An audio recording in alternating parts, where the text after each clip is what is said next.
திமுக ஆட்சியில் ஒரு கொடூரம் நடந்திருக்கு அப்படின்னு நீங்கள் ஆரம்பிச்சீங்க.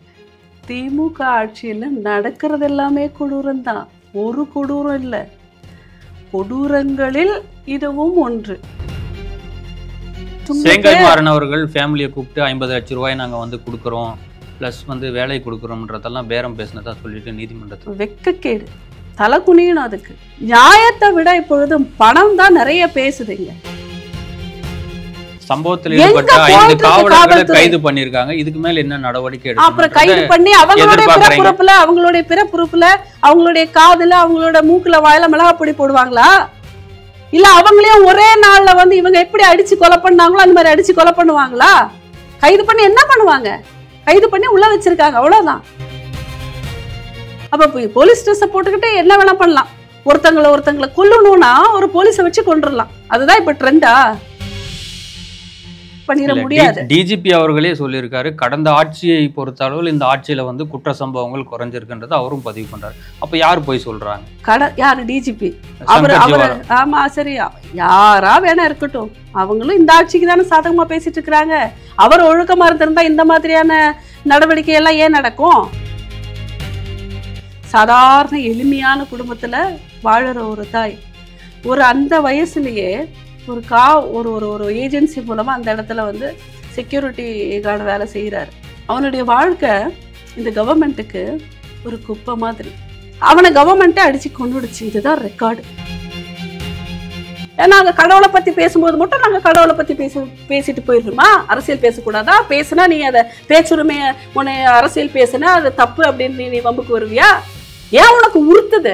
இல்ல, நீதிமன்றம் உத்தரவின் மீறி நீங்க வந்து அங்க அரசியல் பேசுறீங்க. நாங்க அரசியல் பேசல, நாங்க யதார்த்தத்தை பேசுறோம். நீ அதை அரசியலா எடுத்துக்கிற. நாங்க உண்மைய பேசுறோம். உனக்கு அது உரைக்குதாங்க, எங்கேயோ உறுத்துது. நீ யாரோட விமர்சனம் பண்றதுக்கு? இவன் யாரு விமர்சிக்கிறதுக்கு? யாரு கொடுத்த தைரியம் இது? ஹிந்துக்கள்லாம் இழுச்சவாயர்கள்னு சொல்லி என்னத்த வேணாலுமே பேசலான்ற தைரியத்தை இந்த அரசியல்வாதிகளுக்கு கொடுத்தது யாரு? அவங்க அப்படி இருக்கிறது எனக்கு பிடிக்கலைங்க.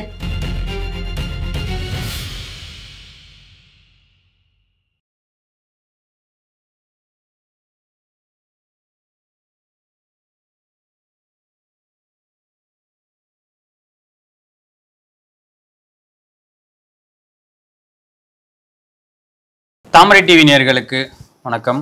இன்றைய நேர்காணலில் நம்முடன் இணைந்திருக்கும் சிறப்பு விருந்தினர் வீடு மற்றும் நகர்ப்புற வளர்ச்சித்துறையின் அகில பாரத இயக்குனர் மற்றும் பாஜகவின் மாநில நிர்வாகியுமான திருமதி சபிதா போஜன் அவர்கள். மேடம் வணக்கம். வணக்கம். திமுக ஆட்சியில் ஒரு கொடூரம் வந்து நடந்திருக்கு. 27 வயதான அஜித்குமார் என்ற நபர் கோவில் காவலாளியாக பணிபுரிஞ்சு வர்றாரு. திருட்டு கேஸில் அவரை போலீஸார் வந்து கைது செய்கிறாங்க. விசாரணையின் போது அவர் அடித்து கொல்லப்பட்டிருக்காரு. நீங்கள் எப்படி பார்க்குறீங்க? முதல்ல உங்கள் கேள்வியில் ஒரு சின்ன திருத்தத்தை செய்ய பார்க்குறேன்.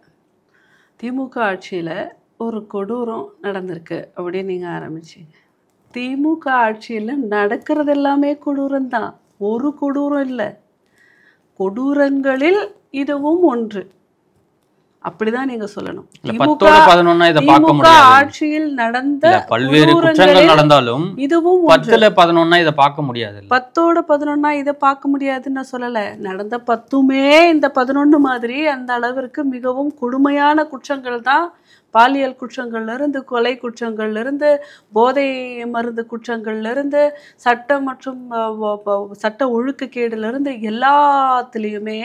எல்லாமுமே தீவிரமான குற்றங்களுக்கு வந்து இடமாகத்தான் இந்த திராவிட முன்னேற்ற கழகத்தினுடைய ஆட்சி இருக்கின்றது. இது ஒண்ணு இல்லை, இந்த மாதிரி இன்னும் நீங்க வந்து வரிசை ஒவ்வொன்றா எதிர்பார்க்கலாம். நடந்துகிட்டு இருக்கு. இந்த 4 வருடங்களாக திமுக பதவி ஏற்றதிலிருந்து தமிழகமானது குற்றங்களினுடைய கிடங்கு, குற்றவாளிகளினுடைய புகலிடம், இந்த மாதிரி போயிட்டு இருக்கு. தீவிரவாதத்தினுடைய புகலிடம், குற்றங்களினுடைய புகலிடம், குற்றவாளிகளினுடைய புகலிடம், கொலையாளிகளினுடைய புகலிடம், போதை மருந்து கடத்துபவர்களுடைய புகலிடம். என்னென்ன குற்றவாளிகள் இங்க திரியிறாங்களோ, குற்றவாளிகளா நம்ம சட்டம் சொல்லுதோ, அத்தனை குற்றவாளிகளுக்குமே ஏற்ற ஒரு இடமாக, இன்னும் குற்றங்களை அதிகரிக்கின்ற ஒரு இடமாக, அந்த குற்றங்களுக்கு நல்ல ஒப்புதல் கொடுக்கின்ற ஒரு இடமாக அப்படிதான் இந்த திராவிட முன்னேற்ற கழகத்தினுடைய ஆட்சி இருந்துகிட்டு இருக்கு. நான் என்ன கேட்குறேன், 27 வயசு ஒரு பையன், ஒரு சாதாரணமாக ஒரு மனிதனுடைய வாழ்நாளில் எந்த ஒரு பிரச்சனைகளையும் தாங்கி கொள்ளக்கூடிய வயதுன்னு அந்த இளம் பருவம்னு சொல்லலாம். ஒரு 27 வயசு ஒரு பையனுக்கு தான் இருக்கிறதுலே ஒரு கட்டான உடல் அமைய பெற்ற வயது அந்த வயது. நீங்கள் டிவியில் வீடியோவில் பார்க்கும்போது அந்த பையன் வந்து ஒரு சோர்வான பையனோ ஒரு நோயாளியான இருக்கிற பையனும் கிடையாது. அதனால ஒரு திடகாத்திரமான ஒரு உடல்வாகு கொண்டு ஒரு பையன். முதல் நாள் 27ஆம் தேதி அவனை குற்றம் சுமத்தப்படுறாங்க. எஃப்ஐஆர் எல்லாம் ஒன்றும் போடலை. 27ஆம் தேதி இந்த மாதிரி அவன் மேலே ஒரு கம்ப்ளைண்ட் போகுது. 28ஆம் தேதி அவன் இறந்துட்டான். அப்படின்னா ஒரு திடகாத்திரமான ஒரு இளைஞன் இறக்கும் அளவிற்கு ஒரே நாளில் இறக்குறான்னா எவ்வளோ மிருகத்தனமாக அடிச்சிருக்காங்க. இந்த போலீஸாருக்கு இருக்கக்கூடிய வன்மம் யார் மேல்? உண்மையாலுமே இந்த சமூகத்தில் இருக்கிற குற்றங்களை பார்த்து கடமை உணர்வில் அடிச்சிருக்காங்களா, இல்லை அந்த குற்றவாளி மேலே ஏதாவது அவங்களுக்கு தனிப்பட்ட முறையில் வந்து வேற ஏதாவது ஒரு வெஞ்சன்ஸில் அடிச்சிருக்காங்களா? நான் கேட்குறேன், ஒரு போலீஸ் வந்து அவன் வந்து குற்றவாளின்னு நினச்சி தான் கூட்டு போகிறான், அதனால அடிச்சிருக்காங்களா? இல்லை எல்லாருமே வந்து திமுக அரசு மேலே அவங்களுக்கு கிடைக்கக்கூடிய அழுத்தத்தை ஏதாவது ஒரு சாதாரணமான ஒரு ஒரு குற்றவாளின்ற பேரில் உள்ள வந்து அவங்க மேலே காட்டுறாங்களா? போலீஸ் ஸ்டேஷனில் இருக்கக்கூடிய அந்த அழுத்தத்தை அந்த வகையில் காட்டுறாங்களா? வேறு யாரோ மேலே இருக்கக்கூடிய கோபத்தை யார் மீதாவது காட்டுறாங்களா? இவ்வளோ மிருகத்தனமான ஒரு போலீஸ் பண்ணியிருந்தா கூட அவர் ஏதோ மனநிலைமையில் ஒரு அழுத்தத்தில் இருக்கான்னு சொல்லலாம். மொத்தமாக 4 பேர் 5 பேர் 6 பேர் ஒரு டீமா சேர்ந்து அடிக்கிறாங்க. பலர் இந்த கேள்வி கேட்குறாங்க. 100 கோடி 500 கோடி ஊழல் செஞ்சவனுக்கு ராஜ மரியாதை கொடுக்குறாங்க, இந்த மாதிரி சாமானியனை போட்டு இந்த மாடு மாதிரி அடிக்கிறாங்களே அப்படின்னு சொல்லிட்டு. அதை தான் நானும் கேட்குறேன், உங்ககிட்ட கேட்குறது அதுதான். ஒரு சாமானியன் கிடைச்ச உடனே எந்த அழுத்தம், இந்த மன அழுத்தம் அத்தனை போலீஸுங்களுக்கும் வர்றதுக்கு காரணம் என்ன? அவ்வளோ பேரும் ஒருமித்து ஒருத்தருக்கு கூட செய்யறது தவறுன்னு தெரியல, ஒருத்தருக்கு கூட நம்ம அடிக்கணுமா இல்லையான்னு கேட்கல, எல்லாருக்குமே அடிக்கணும்னு தோணுதுன்னா இதை எங்கிருந்து அவங்களுக்கு வந்த இந்த வன்மம், இந்த அடிக்கணுன்ற அந்த எண்ணம், அது ஒரு கூட்டாக வரும்போது, ஏன்னா அவங்களுக்கு எந்த ஒரு பர்சனல் வெஞ்சன்ஸும் இருக்கிறதுக்கு வாய்ப்பு இல்லை. அப்போ 4 பேர் 5 பேர் வந்து சேர்றாங்கன்னா அது எங்கிருந்து வந்த ப்ரெஷரு? எதனால வந்து ஒரு சாதாரணப்பட்ட ஒருத்தங்க ஒரு உங்க பாஷையில லோக்கலா செய்யணும்னு ஒரு இழிச்சவாயம் கிடைச்ச உடனே எந்த ப்ரெஷரை வந்து அவன் மேல இவங்க வந்து காட்டியிருக்காங்க? ஒருவேளை உயர் அதிகாரிகள் கூட அவருக்கு ப்ரெஷர் கொடுத்துருக்கலாம். என்னத்துக்காக ப்ரெஷர் கொடுக்கணும்னு அதுதான் கேட்குறேன். இவர் ஒரு கொலை குற்றவாளியோ தீவிரவாத குற்றவாளியோ இல்லை பெரிய ஒரு சமூகத்தில் வந்து இந்த குற்றவாளிகள் எல்லாம் உயிர் வாழக்கூடாது அப்படிங்கிற குற்றவாளியே இல்லை. ஆனால் இவங்க இது குற்றம் இல்லைன்னு நான் சொல்ல வரல, ஆனால் அந்த அளவுக்கு அடிக்கக்கூடிய குற்றம் இல்லை. இந்த அளவிற்கு வன்மம் இந்த காவல்துறைக்கு வருவதற்கு காரணம் என்ன? இதை ஃபஸ்ட்டு ஆராயணும். இவர் இறந்தது இறக்காமல் இருக்கிறதெல்லாம் தாண்டி நீங்கள் நினச்சி பாருங்க, ஒரு சாதாரண ஒரு குற்றம் எஃப்ஐஆர் போடலை, ஒருத்தன் வேணா குற்றவாளின்னு சொன்னோன்னே எஃப்ஐஆர் போடணும். எஃப்ஐஆர் போடலை. ஏன் முதல்ல வந்து எஃப்ஐஆரை போடலை? இல்லை, சம்பவம் 27ஆம் தேதி நடக்குது, 28ஆம் தேதி எஃப்ஐஆர் போட்டாச்சுன்றது நீதிமன்றத்தில் 27ஆம் தேதி நடந்து இவனை அடிக்கிற மட்டுமே இவனை அடிக்கும் போதெல்லாம் எஃப்ஐஆர் போடலை. ஆமாம், எஃப்ஐஆர் போடலை. எஃப்ஐஆர் போடாமல் தான் இந்த தாக்குதலே நடக்குது. 1, எஃப்ஐஆர் போடலை. 2வது, இவனை அடித்த ஒரு வீடியோ இப்போது ரீசெண்டாக வைரல் ஆச்சு, நீங்கள் பார்த்துருப்பீங்க. எல்லாருமே மஃப்டியில் இருக்கக்கூடிய போலீஸ், யாருமே டியூட்டியில் இருக்கக்கூடிய போலீஸ் கிடையாது, அவங்க யாருமே யூனிஃபார்மில் இல்லை, எல்லாருமே டிஷர்ட்டும் பேண்ட்டும் போட்டுக்கிட்டு மஃப்டியில் இருக்காங்க. அதுவும் பப்ளிக்காக இந்த இடம் விசாரிக்க வந்த இடத்துல வந்து மாட்டுக்கொட்டாயில் வச்சு அவனை அடிக்கிறாங்க, பெரம்பு வச்சு மாறி மாறி அடிக்கிறாங்க. உங்களுக்கு இது சாதாரணமாக தெரியுதா? இந்த நடவடிக்கைகள் எல்லாமே சாதாரணமாக தெரியுதா?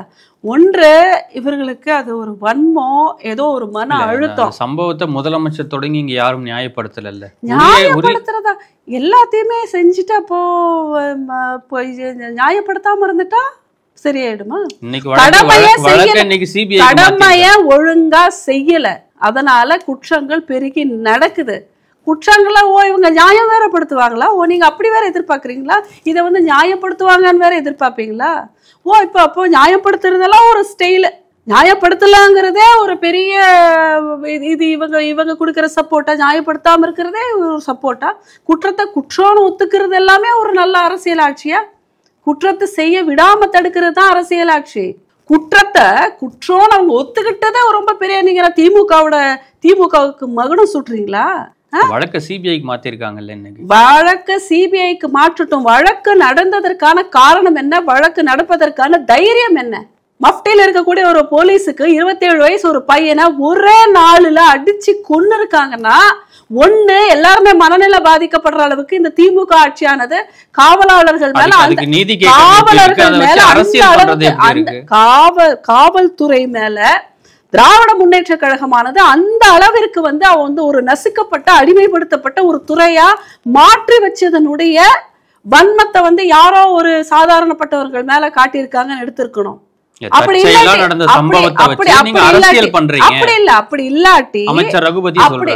இல்லாட்டி இவர்களுக்கு எல்லாமே காவல்துறைக்கு பயம் விட்டு போயிருக்கணும்.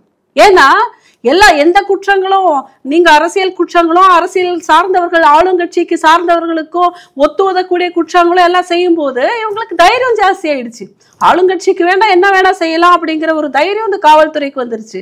அந்த 10 குற்றத்துக்கு சப்போர்ட் பண்ணும்போது 11வது இவங்க செய்யறது அவங்களுக்கு குற்றமாவே தெரியாம போயிருக்கணும். இந்த 2 தான் இதற்கு பின்னாடி இருக்கணும்.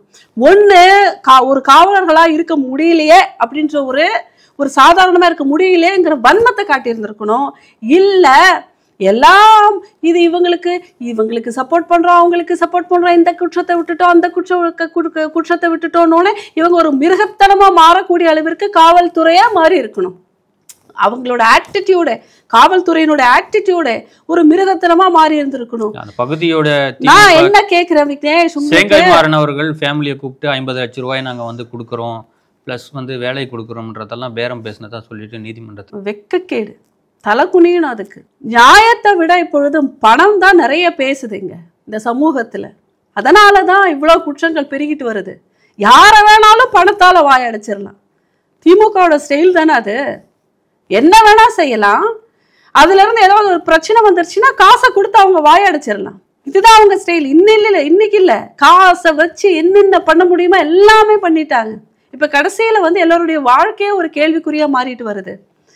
44 இடத்துல காயங்களை பிரேத பரிசோதனையில பாத்திருக்காங்க. ஒரு கொலை குற்றவாளி கூட இந்த அளவுக்கு 44 இடத்துல பாத்திருக்காங்க. அதுவும் ஒரு 10-18 இடத்துல ரொம்ப தீவிரமான ரத்த காயங்கள் இருந்திருக்கு. இதை விட ஒரு கொடுமை என்ன தெரியுமா? காதுல, வாயில, மூக்குல, பிறப்புறுப்புல மிளகாப்பொடி இருந்திருக்கு விக்னேஷ். ஒரு திருட்டுன ஒரு இளைஞனை எப்படி கொடுமைப்படுத்திருக்காங்க? காதுல, மூக்குல, பிறப்புறுப்புல எல்லாம் மிளகாப்பொடி போட்டிருக்காங்க. அப்படின்னா சம்பவத்தில் ஈடுபட்ட 5 காவலர்களை கைது பண்ணிருக்காங்க. இதுக்கு மேல என்ன நடவடிக்கை எடுக்கணும்? அப்புறம் கைது பண்ணி அவங்களுடைய பிறப்புறுப்புல, அவங்களுடைய காதுல, அவங்களோட மூக்குல, வாயில மிளகாப்பொடி போடுவாங்களா?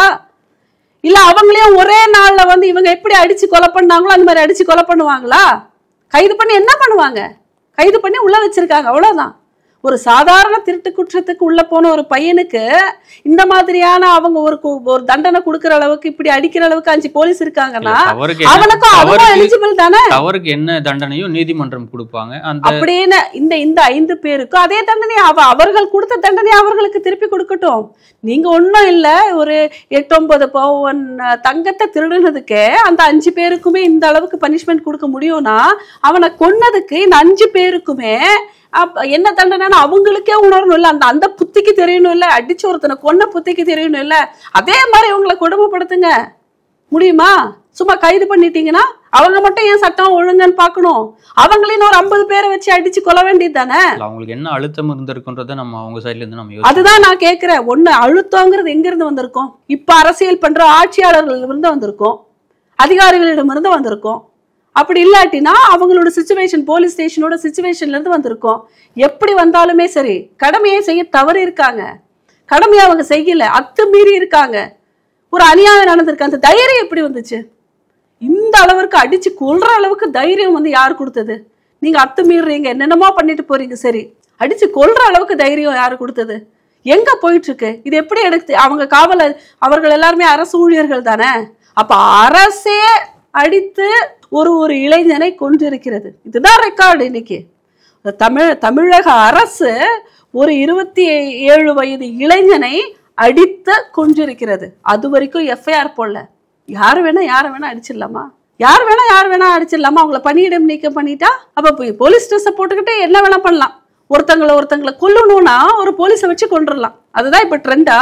ஒருத்தங்களை கொல்லணும்னா திராவிட முன்னேற்ற கழகத்துல எல்லாத்துக்கும் நம்ம ஈஸியா என்ன புரிஞ்சுக்கலாம்னா, இன்னொருத்தங்க மேல ஒரு வெஞ்சன்ஸ் இருக்கு. இன்னொருத்தங்களை கொல்லணும்னா அவங்க மேல யாரையாவது விட்டு ஒரு பழியை சுமத்தலாம். சின்னதா ஒரு பழி சுமத்தினா போதும். அவங்க மேல எஃப்ஐஆர் கூட போட தேவையில்லை. அவங்க பழி சுமத்தின உடனே குற்றவாளின்னு முடிவு பண்ணி கூப்பிட்டு வந்து கொன்றலாம். ஏன்னா அவங்க காக்கி ட்ரெஸ் போட்டிருக்காங்க இல்லையா, கொன்றலாம். எஃப்ஐஆரும் போட தேவையில்லை, கொண்டுடலாம். அப்புறம் சஸ்பெண்ட் ஆயிக்கலாம், கொஞ்ச நாள் கழிச்சு உள்ள வந்துக்கலாம். இவங்கெல்லாம் என்ன காக்கி உடை சீருடை போட்ட குண்டாசா? வழக்க சிபிஐக்கு மாத்திட்டாரு முதலமைச்சர். சிபிஐ விசாரிக்க போறாங்க. என்ன உண்மைன்றது தெரிய வரும். வக்கு இல்லாம மாத்திருக்காங்க, வழி இல்லாம மாத்திருக்காங்க. அப்படி இல்ல, மாற்றுவதற்கு முன்பே இதற்கு முடிவு கட்டி இருந்தா இது ஒரு ஒழுக்கமான ஆட்சின்னு சொல்லலாம். மாற்றுவதற்கு வக்கற்றுதான் இப்ப இது சிபிஐக்கு போயிருக்கு. இத்தனை நாள் ஏன் இழுத்தடிக்கணும்? கண்ணு முன்னாடி தெரிஞ்சிருக்க, இவ்வளவு ஆவணங்கள் இருக்கு, இவ்வளோ சாட்சிகள் இருக்கு, இத்தனையும் இருக்கு. அது ஒரு இளைஞன் கண்ணு முன்னாடி தெரிஞ்சிருக்கு. கடமையை மீறி இருக்காங்க, சட்டத்திற்கு புறம்பா நடந்திருக்காங்க. இதுல சிபிஐ கிட்ட மாற்றி விசாரிக்கிறதுக்கு அங்க என்ன இருக்கு? இந்நேரத்துக்கு சரியான ஒரு அரசாட்சி நடந்திருந்தா இந்நேரத்துக்கு நீதி கிடைச்சிருந்திருக்கணும், சரியான நீதி கிடைச்சிருந்திருக்கணும். அதை விட்டுட்டு இன்னுமே விசாரிச்சுட்டு இருக்கணுமா? இதை விசாரிச்சு எதுக்கு விசாரணை? கண் துடைப்பிற்காக விசாரணையா? இல்ல இதையும் எங்க தொட்டாலும் எப்படி அண்ணா யூனிவர்சிட்டியில எப்படி ஒரு பெண்ணை பாலியல் வன்கொடுமை பண்ண ஒருத்தனை தொடும்போது ஒரு நெட்வொர்க் மாதிரி எல்லாம் தொடர்ந்துகிட்டு போச்சோ, அதுக்கு பின்னாடி எவ்வளவு மர்மங்கள் முடிச்சுகள் அவிழ்க்கப்பட்டதோ அதே மாதிரி இதற்கு பின்னாடியும் ஏதாவது இருக்கும். அதனால இதனோட தீவிரத்தை குறைப்பதற்காக, நேரம் எடுத்துக்கொள்வதற்காகத்தான் இந்த மாதிரியான விசாரணைங்கிறது. இல்லாட்டி இது போல இருக்கின்ற குற்றங்களுக்கெல்லாம் எடுத்த உடனே அவர்கள் கொடுத்திருக்கணும். ஒரு நிமிடம் நீங்க யோசிச்சு பாருங்க. கோபத்துல சும்மா அடிக்கிறதுக்கும் மிளகாப்புடைய பிறப்புறுப்பு வரைக்கும் மிளகாப்புடைய வச்சு ஒரு இளைஞனை கொடுமைப்படுத்துறதுக்கும், வேணா என்ன ஒரு கோவில்ல ஒரு காவலாளியா இருந்தா அவ்வளவுதான். வேற என்ன செஞ்சிருக்கிறான்? திருடி இருந்தாலுமே கூட நான் சொல்றேன்னா, திருடான்னு கூட இன்னும் நிரூபிக்கப்படல. சும்மா குற்றம் தான் சமத்தப்பட்டிருக்கான். அந்த பொண்ணுக்கு ஒரு டவுட் தான் அவன் எடுத்திருக்கான் போல. காரை பார்க் பண்ணிருக்கான், இன்பிட்வீன்ல காரை பார்க் பண்ணிருக்கிறது அவர் பண்ணல, இன்னொருத்தங்களுக்கும் பார்க் பண்ண வந்திருக்காங்க. இவருக்கு தான் பொறுப்பு கொடுத்திருக்காங்க. மேபி இவங்கள யாராவது ஒருத்தங்க ஒரு டவுட்டு தான், ஒரு டவுட்டுக்கே இதுதான் இந்த அளவுக்கு ஒரு வன்மத்தை கக்குறாங்கன்னா என்ன அதுக்குள்ள இருக்கிறது? என்ன இனி இத்தனை நாள் ஆகணுமா விசாரிக்கிறதுக்கு? நான் கேட்கிறேன். என்ன காவல்துறை நடக்குது? என்ன நடந்துட்டு இருக்கு? காவல்துறையோட எண்ணம் தான் என்ன? காவலர்கள் எல்லாம் எங்க நோக்கி பயணிச்சுட்டு இருக்கிறாங்க? சீருடை போட்ட குண்டர்களா காவல்துறை? சீருடை போட்ட குண்டாசா? திமுகவோட குண்டா டீமா காவல்துறை? அப்படிதான் இப்ப நடந்துட்டு இருக்கு எல்லாமே. ஒட்டுமொத்த காவல்துறையும் நம்ம அப்படி சொல்ல முடியாது. இல்ல தொடர்ந்து நடந்துகிட்டு இருந்தா எப்படி சொல்லணும்? 99% சொல்லலாமா? 1% வேணா எடுத்துக்கலாமா? ஒட்டுமொத்த காவல்துறையை சொல்லலாம்னா நீங்க 99% காவல்துறை அப்படிதான் இருக்குன்னு சொல்ல வேண்டியது. எங்க எப்பவுமே பாத்தீங்கன்னா அந்த காவல்துறைக்கான ஒரு தனித்தன்மைய இந்த திராவிட முன்னேற்ற கழக ஆட்சியில பார்க்கவே முடியறது இல்ல. எல்லா இடத்துலயும் இப்படிதான். ஒரு குற்றம் நடக்குது, அது குற்றம்னு தெரியும், ஆனாலும் அதுக்கு மேல ஒரு எஃப்ஐஆர் போடுறதுக்கும் வக்கற்ற காவல்துறை, அது என்னன்னு விசாரிக்கிறதுக்கும் வக்கற்ற காவல்துறை, பின்புலம் என்ன அப்படிங்கறது தீவிரமா விசாரிக்கிறதுலயும் அவங்கதான் முன்னாடி நிப்பாங்க. எதுக்கு அப்படி பயந்து சாகணும்? ஒரு கவர்மெண்ட் நடந்ததுன்னா அதுல நீங்க என்னமோ பண்ணுங்க, ஒரு கவர்மெண்ட் சொல்றத நீங்க கேக்குறீங்க, நீங்க கேளுங்க. ஆனா ஒரு குறைந்தபட்சம் எதை ஒபே பண்ணணும், ஒபே பண்ணக்கூடாதுங்கிற ஒரு பார்டர் லைன் வேணும் இல்லையா? அதையும் தாண்டி இந்த அளவிற்கு அத்துமீறல்களும் அநியாயமும் நடக்கிற அளவுக்கு ஒரு டிபார்ட்மெண்டோட டோட்டல் கண்ட்ரோலும் சேஞ்ச் ஆகுதுன்னா இந்த கவர்மெண்டோட நிலைமை என்ன நினைச்சு பாருங்க. எங்க இருக்கிறோம்? இந்த கவர்மெண்ட் எப்படி ஆட்சி பண்ணுது? இது எவ்வளவு கொடூரமான ஒரு அரசாட்சி நடந்துட்டு இருக்குன்னு பாருங்க. தொடர்ந்து போதைப் பொருள்களை பத்தி பேசுறோம், தொடர்ந்து பாலியல் அத்துமீறல்களை பத்தி பேசுறோம், தொடர்ந்து சொத்து மற்றும் அபகரிப்புகளை பத்தி பாக்குறோம், தொடர்ந்து கொலை வழக்குகளை பார்க்கிறோம், தொடர்ந்து தற்கொலைகளை பார்க்கிறோம், என்னென்னமோ ஒரு நாள் விட்டு கொலைகளை ரோட்டுல விரட்டி விரட்டி கொல்கின்ற கொலைகள் எத்தனைய பாக்குறோம். இதுக்கு முன்னாடி ஏதாவது ஒரு கவர்மெண்ட்ல இந்த அளவுக்கு நடந்திருக்கா? இதுக்கு லாஸ்ட் கவர்மெண்ட்ல இந்த அளவுக்கு நடந்திருக்கா? நியூஸ ஓபன் பண்ணா, அதான் நான் கேக்குறேன், நியூஸ ஓபன் பண்ணா குற்றம் நடக்கும், ஆனா குற்றமே நடந்துட்டு இருக்காது. சமூகத்துல ஒன்றுபட்டு வாழும்போது குற்றங்கள் நடப்பதற்கு சாத்தியம் இருக்கிறது என்பதனாலதான் ஒரு காவல்துறை இருக்கு. அது ஆங்காங்கே குற்றம் நடக்கும். இது இங்க அப்படி இல்லை, குற்றம்தான் நடக்குது. குற்றம் நடப்பதற்கும் குற்றம் மட்டுமே நடப்பதற்கும் நிறைய வித்தியாசம் இருக்கு. இன்னைக்கு திராவிட முன்னேற்ற கழகமானது ஆளுவதற்கு திராணியற்ற ஆட்சியை நடத்திட்டு இருக்கிறாங்க. ஓட்டை போட்டு மக்கள் தானே தேர்ந்தெடுக்கிறாங்க. எல்லா வகையிலும் அதுக்கு அனுபவப்பட்டு இருக்காங்க. படட்டும் திமுக ஆட்சியில கிட்டத்தட்ட 11 கஸ்டோடியல் டெத் தான் நடந்திருக்கு. அதிமுக ஆட்சி காலத்துல கிட்டத்தட்ட 22 நடந்திருக்குன்னு சொல்லிட்டு மத்திய அமைப்பு ரிப்போர்ட் கொடுத்திருக்காங்க. இதை பார்லிமெண்ட்லயும் பதிவு பண்ணிருக்காங்க. நான் அதிமுக ஆட்சியில நடந்த கஸ்டடி டெத்ஸ் எல்லாம் கரெக்ட்னு சொல்ல வரல விக்னேஷ். நீ திருப்பி நீ தான் இப்ப அரசியல் பண்ணிட்டு இருக்கிற.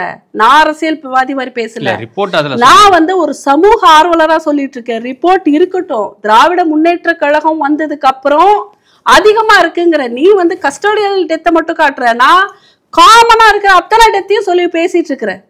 சிறைக்குள்ள கொண்டு இறந்தவர்களுடைய எண்ணிக்கை மட்டுமே ஒரு ஆட்சியை சர்டிபிகேட் கொடுத்த மாதிரி ஆகாது.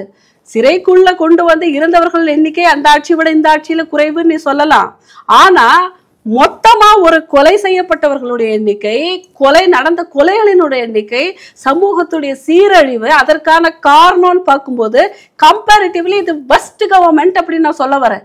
நீ ஏதோ ஒரு டேட்டா வச்சுட்டு நீ எப்படி கம்பேர் பண்றதுனால இது ஒரு சிறந்த ஆட்சி அப்படின்னால நீ சர்டிபிகேட் பண்ணிட முடியாது. டிஜிபி அவர்களே சொல்லியிருக்காரு, கடந்த ஆட்சியை பொறுத்த அளவில் இந்த ஆட்சியில குற்ற சம்பவங்கள் குறைஞ்சிருக்குன்றது அவரும் பதிவு பண்றாரு. அப்ப யார் போய் சொல்றாங்க?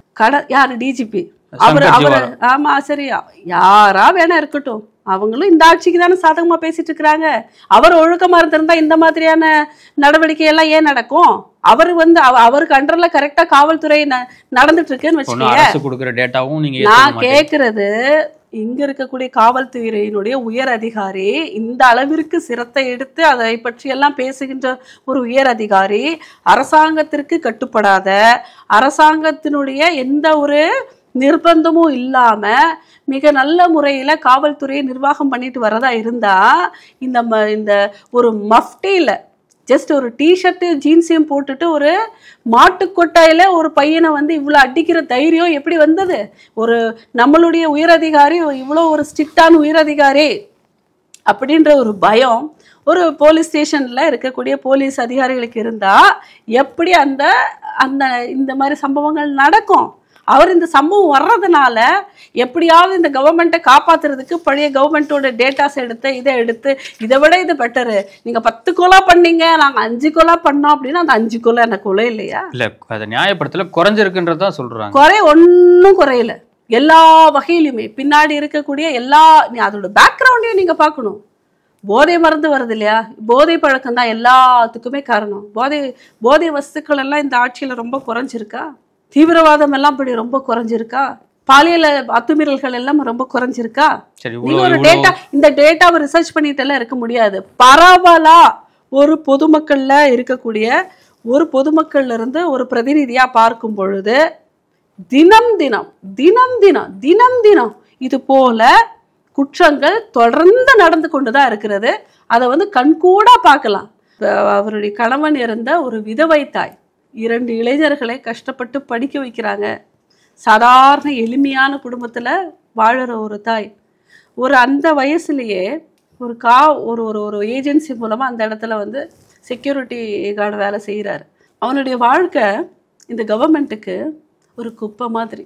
அவனை கவர்மெண்ட்டே அடிச்சு கொண்டுடுச்சு. இதுதான் ரெக்கார்டு. கவர்மெண்ட்டு அரசு அதிகாரிகள் பண்ணாலும் அரசு பண்ற மாதிரி தானே எடுத்துக்க முடியும். அப்போ ஒரு கவர்மெண்ட்டு ஒரு விதவை தாயின் வளர்த்த ஒரு குழந்தை கஷ்டப்பட்டு படிக்க வச்சு வேற ஒரு பாஜக நிர்வாகி தவறு பண்றானாக்க ஒட்டுமொத்த பாஜகவும் நம்ம தவறு சொல்ல முடியாது. இல்ல, பாஜக நிர்வாகி தவறு பண்ணா அது அரசியல் கட்சி, இது அரசு. அரசியல் கட்சிகளுக்கும் அரசுக்கும் நிறைய வித்தியாசம் இருக்கு. திராவிட முன்னேற்ற கழகத்தினுடைய அரசு, கட்சிங்க ஆள முடியாது. கட்சியினால் மக்களால் தேர்ந்தெடுக்கப்பட்ட கட்சியை சார்ந்த அரசு தான் ஆண்டு கொண்டு இருக்கிறது. திராவிட முன்னேற்ற கழகத்தினுடைய அரசை பற்றி நான் பேசிட்டு இருக்கிறேன். கவர்மெண்ட் இப்போ நடந்துட்டு இருக்கிற கவர்மெண்ட்டை பற்றி பேசிட்டு இருக்கிறேன். எந்த கட்சியை பற்றியுமே பேசலை. திமுக எம்பி ஆர் ராசா அவர்கள், நீங்கள் இவ்வளோ குற்றப்பட்டியல் வந்து நீங்கள் போட்டிருக்கீங்க திமுக அரசாங்கம் மேலே. ஆனால் அப்படி இருந்தும் ஆர் ராசா அவர்கள் 2026 மீண்டும் திமுக ஆட்சி தான் அமையும், இது அமித்ஷாக்கு தெரியாதா, முட்டாள் அப்படின்ற மாதிரி பேசியிருக்காரு. முட்டாள்ன்ற வார்த்தையும் பதிவு பண்ணியிருக்காரு அமித்ஷா அவர்கள். அப்படின்னா மூட்டை மூட்டையாக பெட்டி பெட்டியாக பதுக்கியாகி விட்டதுன்ற அர்த்தம்.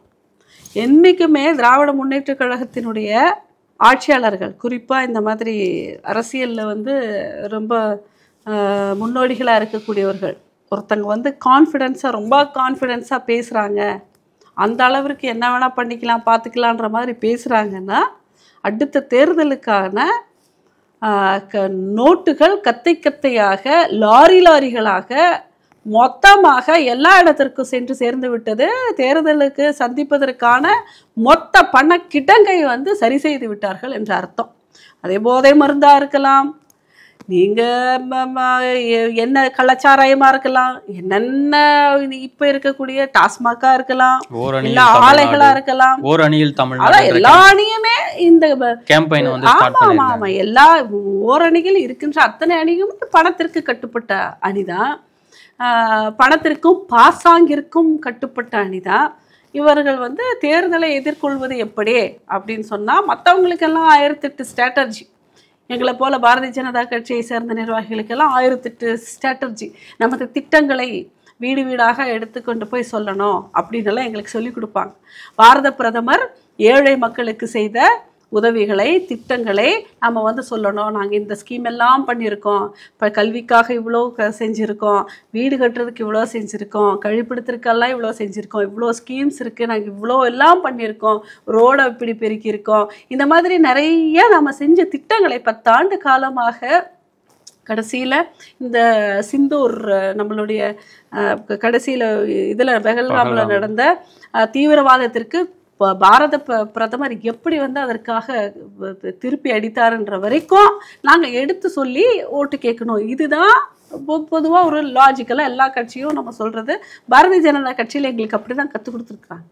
ஆனால் திராவிட முன்னேற்ற கழகத்தை பொறுத்தவரை எத்தனை கோடிகள், ஓட்டிற்கு எத்தனை, ஒரு தலைக்கு எத்தனை சாராய பாட்டில்கள், ஒரு வார்டிற்கு எத்தனை மூட்டைகள், பண மூட்டைகள், இதுதான் அவங்களோட அரசியல் சித்தாந்தம். போடட்டும், இன்னொரு தடவை ஓட்டு போடட்டும். இப்போ போன தடவை 1000 வாங்கினவங்க, 1500 வாங்கினவங்க, 2000 வாங்கினவங்கெல்லாம் இந்த தடவை தாராளமாக எதிர்பார்க்கலாம். ஒரு 2500, 3000, 3500, 4000, 4500, 5000 கூட ஒரு ஓட்டிற்கு வாங்கலாம். ஒன்றும் தப்பு கிடையாது. ஏன்னா நல்லா ராசா பேசுனதுலேருந்து மூட்டையாக ரெடி ஆகிட்டாங்க தேர்தலுக்கு. வாங்கிட்டு ஓட்டை போடுங்க.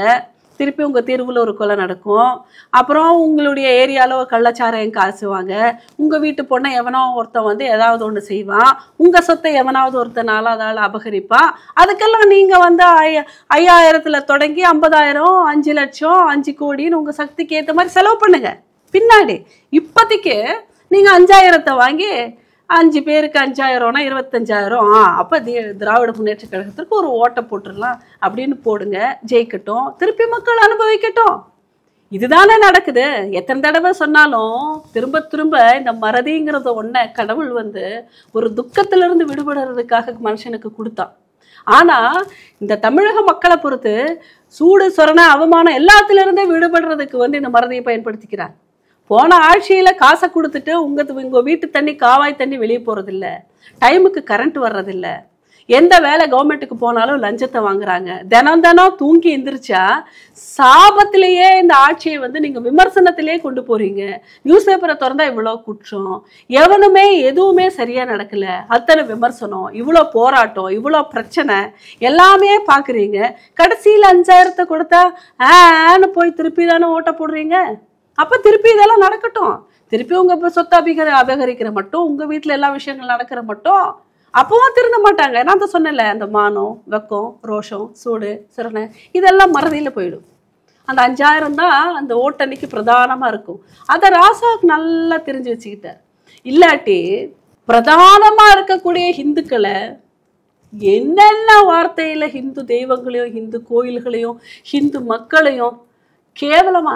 சரி, இந்த ராசா எப்படி ஊட்டியில நிக்கிறாரு நீங்க கேளுங்க. அவர் பிறந்தது எந்த ஊரு, வளர்ந்தது எந்த ஊரு, வாழ்ந்தது எந்த ஊரு, நிக்கிறது ஓட்டு வாங்குறது வெக்கமே இல்லாம நிக்கிறது எந்த ஊரு? இதுக்காக நின்னாரு. ஏன் நிக்கிறாரு? தனி தொகுதின்றதுனால. ஏன் இந்த ஜெனரல் தொகுதியில நின்னா ஜெயிக்க மாட்டாராமா? நீங்க பெரிய தலைவர் தானே, உங்களுக்கு தான் ஜாதி இல்லை, மதம் இல்லை, ஒரு மண்ணாங்கட்டியும் இல்லை. ஜெனரல் தொகுதியில நின்று ஜெயிங்க. எதுக்கு தனி தொகுதிக்கு வக்கற்று போய் எதற்கு தனி தொகுதிக்கு வரணும்? சரி, தனி தொகுதி எத்தனையோ தனி தொகுதிகள் சமவெளியிலேயே இருக்கு. ஒரு மலை தொகுதிக்கு எதுக்கு வரணும்? ஒரு மலை மாவட்டத்தை தேடி எதற்காக வரணும்? ராசா சொல்லுங்க, எதை வச்சு வந்திருக்கிறாரு தனி தொகுதி? அந்த சர்டிபிகேட்டை கொடுத்தது யாரு? அவருடைய ஜாதி சான்றிதழை கொடுத்தது யாரு? அவர் எந்த மதத்தை சேர்ந்தவர், எந்த ஜாதியை சேர்ந்தவர்? அப்போ நீ திராவிடம் பேசுறல்ல, பெரியாரிசம் பேசுறல்ல, இவ்வளோ பேசுறல்ல வாய்க்கிழிய, நீ உன்னுடைய ஜாதியையும் மதத்தையும் தூக்கி போட்டுட்டு மக்களோட மக்களா நில்ல. உனக்கு ஓட்டுக்கு நிக்கிறதுக்கும் உன் ஜாதி வேணும், உனக்கு ஓட்டுல சர்டிபிகேட் காட்டுறதுக்கும் உன்னுடைய மதம் வேணும். பேசுறது மட்டும் வாய்க்கிழிய திராவிடம். ஏன் தெரியுமா? கேட்டுட்டு இருக்கிற நீ முட்டாள் தானே, வெக்கமே இல்லாம கேட்டுக்கிட்டு இருக்கோமே. நீ அதை நீ பிறந்த ஊர்ல நின்று ஜெயிச்சுட்டு பேசணும், இல்ல நீ வளர்ந்த இந்த சென்னையில நின்று சீட்டு வாங்கி ஜெயிச்சுட்டு நீ பேசணும். தனி தொகுதி அப்படின்னா அந்த எஸ்சி சர்டிபிகேட்டை வாங்கிட்டு தானே நீ வர்ற ஊட்டி வரைக்கும், ஊட்டி பாராளுமன்றம் வரைக்கும். அதுக்கு தானே வர. அங்க என்ன தகுதியை வச்சுட்டு நீங்க பேசுறீங்கன்னு நான் கேட்கிறேன். அதுக்கு பேரு தகுதின்னு சொல்றதை விட என்ன தைரியத்துல பேசுறாருன்னு நான் சொல்றேன். ஏன்னா இந்த பெரும்பான்மை இந்துக்கள் எல்லாருமே முட்டாள்கள். நீங்க பதிவு பண்ணுங்க, நான் சொல்றேன். ஏன்னா நாம் வணங்குகின்ற இறைவனை அதே மதத்தில் இருந்து ஒருவன் விமர்சிக்கும் பொழுதும் கூட அதே இறைவனை வச்சுதான் நீங்க மதுரையில மாநாடு போட்டிருக்கீங்க அரசியலுக்காகன்ற ஒரு குற்றச்சாட்டு இருக்குல்ல உங்களுக்கு. அரசியல் பேசிட்டாருன்னு சொல்லிட்டு பாஜக முன்னாள் மாநில தலைவர் அண்ணாமலை, பவன் கல்யாண் உள்ளிட்ட தலைவர்கள் மேல வழக்கு பதிவு பண்ணி. ஐயோ, நீங்க கடவுளையே பேசல. திருமாவளவன் ஒரு அரசியல்வாதி கடவுளை பேசாத பேச்சா? இந்த ஆராசா கடவுளை பேசாத பேச்சா? உங்க பெரியார் தொடங்கி விநாயகர் சிலைகள் எல்லாம் உடைக்கும் போது, ராமரை செருப்பால அடிக்கும் போது கடவுளை பேசாத பேச்சா? உங்களுடைய ஸ்டாலின் முஸ்லிம்களுக்கு வாழ்த்து, கிறிஸ்தவர்களுக்கு வாழ்த்து, ஹிந்துக்களுக்கு வாய் மூடி பேசாத பேச்சா? சைகையில் பேசாத பேச்சா? அரசியல்வாதிகள் எல்லாமே கடவுளை பேசும் பொழுது கடவுள்ல இருக்கிறவங்க அரசியல் பேசக்கூடாதா? இது என்ன சட்டம்? இது என்ன எதிர்பார்ப்பு? என்ன ஒரு அப்பா இது? நான் உடைச்சா அது பொன் குடம், நீ உடைச்சா மண் குடமா? நான் என்ன கேட்கிறேன், இவங்க எதுக்கு கடவுளை பத்தி பேசணும்? நீங்க எதுக்கு மதத்தை பேசுறீங்க? நீங்க எதுக்கு கடவுளை பேசுறீங்க? நீங்க எதுக்கு ஏன் விமர்சிக்கிறீங்க? ஓட்டு வாங்குறதுக்கு பக்கு இல்லாம, இன்னொரு மைனாரிட்டி ஓட்டு வேணும்ன்றதுக்காக பக்கு இல்லாம, சில்றத்தனமா, வழி இல்லாம, கேவலமா மதத்தோடைய கடவுளர்களை விமர்சிக்கிறீங்க தானே. அப்பதானே மற்றவங்களுக்கு எல்லாம் மனம் குளிரும், அப்படியே ஓட்டு கிடைக்கும்னு சொல்லி. அப்ப நீங்க பேசலாம் கடவுளை பத்தி.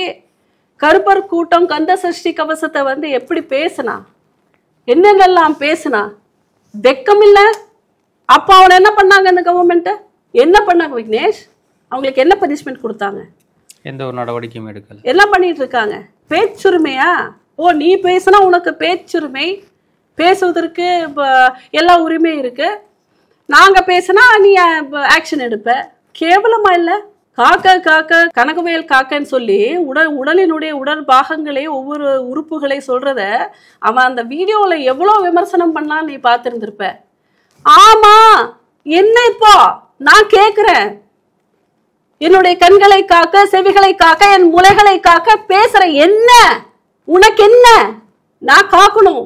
கேன்சர் பிரஸ்ட் எடுத்தவங்களுக்கு தெரியும் அந்த வலி என்னன்னு. அத ஒருத்தன் விமர்சிக்கிறான். இந்த கவர்மெண்ட் எதுவும் கேட்கல. பக்கில்லாத கவர்மெண்ட் தானே அப்போ?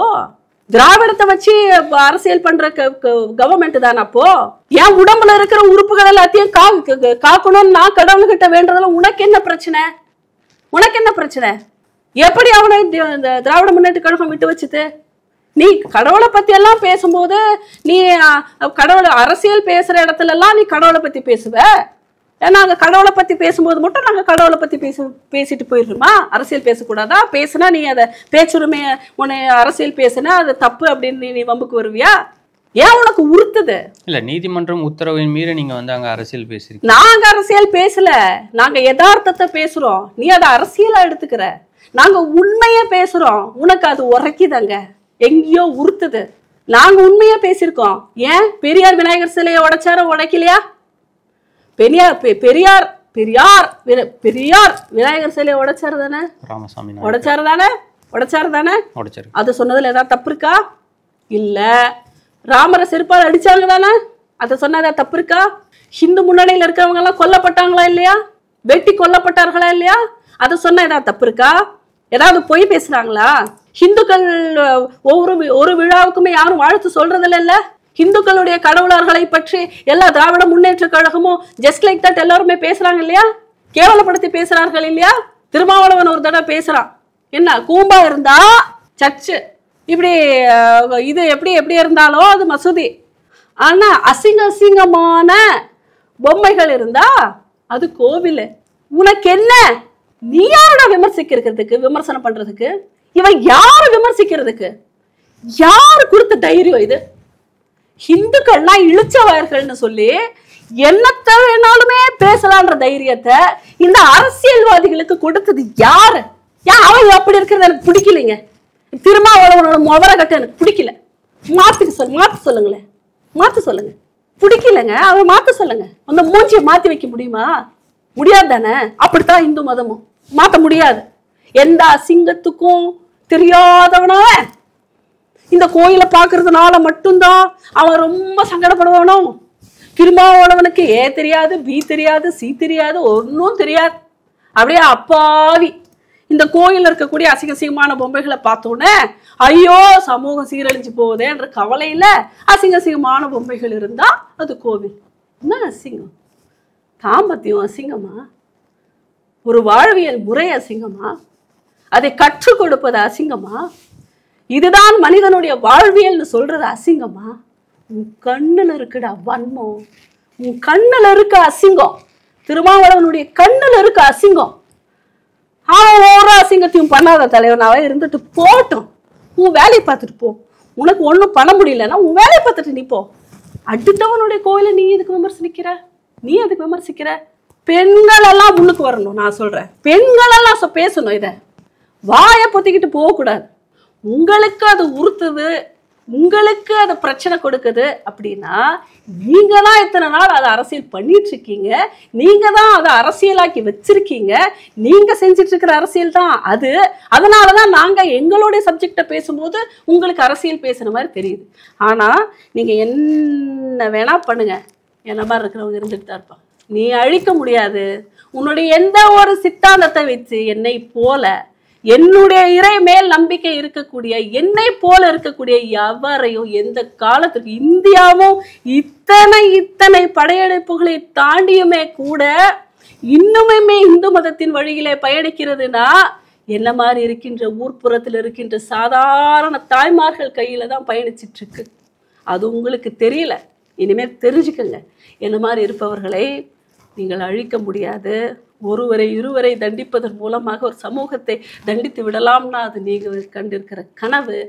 தலைகீழா நின்னாலும் இந்த மதத்தையோ இதனுடைய தன்மையோ நீங்கள் ஒன்றும் செஞ்சிட முடியாது. நீங்கள் செய்த அத்தனைக்குமான ஒரு தண்டனை உங்களுக்கு என்றாவது ஒரு நாள், எப்போதாவது ஒரு நாள் இறைவன் கொடுக்க காத்து கொண்டுதான் இருக்கிறான்.